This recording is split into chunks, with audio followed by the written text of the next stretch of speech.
Bộ trưởng Bộ Y tế nước Cộng hòa xã hội chủ nghĩa Việt Nam lên phát biểu.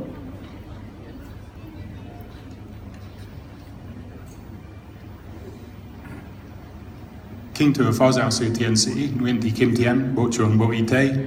Kính thưa các vị khách quý, distinguished guests, ladies and gentlemen, good evening and a warm welcome to this celebration of the Queen's 92nd birthday in Hanoi.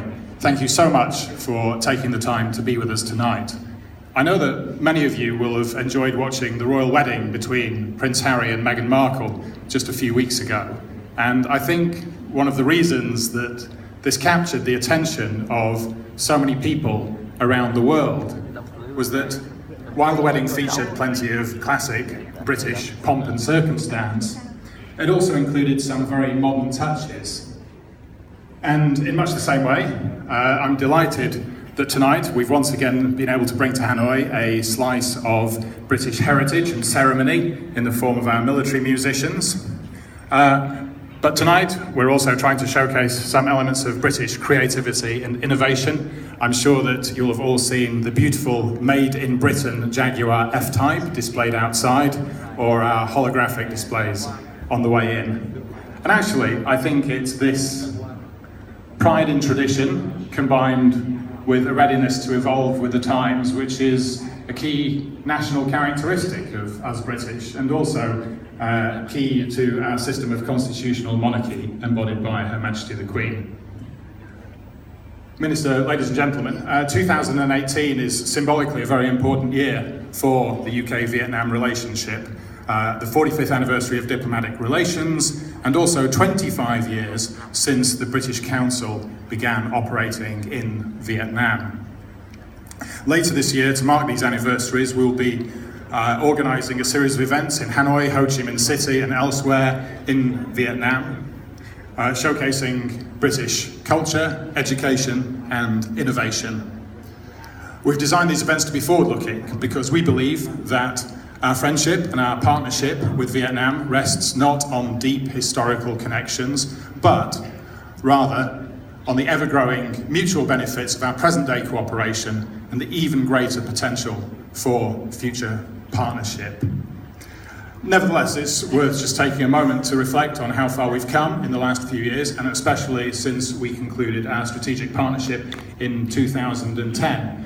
Since then, our bilateral trade has increased more than 250%, making this one of our fastest growing trading relationships in the Asia-Pacific region.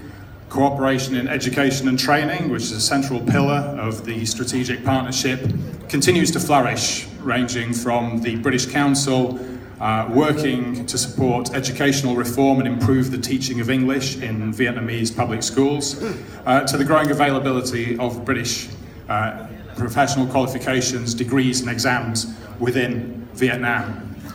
And the most exciting thing is that we're now working together in ways that go well beyond what were envisaged at the time of the strategic partnership.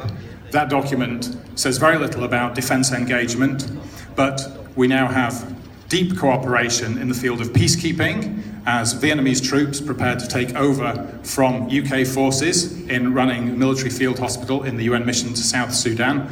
And for that reason, I'm delighted to acknowledge here tonight among our guests His Excellency the Deputy Chief of the General Staff of the Vietnamese People's Army. The strategic partnership similarly says very little about cooperation in science or innovation or health, and yet we now have joint research programs worth several £1 million a year. And I'm particularly delighted to welcome Her Excellency the Minister of Health as our guest of honour tonight, not just given her personal connection to the UK as a visiting professor at Oxford University, but also given our fast-growing cooperation in a range of areas from antimicrobial resistance to non-communicable diseases to medical education and training.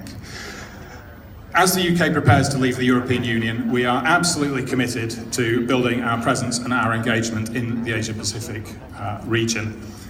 Not just in the areas that I've mentioned above, but in working together on the global stage to fight issues like climate change and the illegal wildlife trade. And also, I hope, with emerging economies like Vietnam, not only work in trade and investment, but also to work together to uphold and support the international rules-based system